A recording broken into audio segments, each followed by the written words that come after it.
Hi, my name is Inga Jacobs-Mata and I'm the Director for Water Growth and Inclusion at the International Water Management Institute based in South Africa. I am here today invited by the Hisar Foundation to participate in the opening session, which was a very interesting parliamentary debate arguing for and against the motion of nature-based solutions as a climate change adaptation strategy in water management.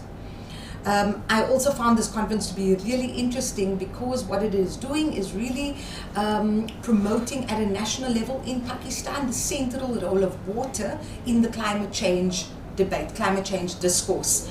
We are a few days from COP and global leaders will be convening to talk about climate change again, and whether or not it changes things for us people on the ground, it remains to be seen.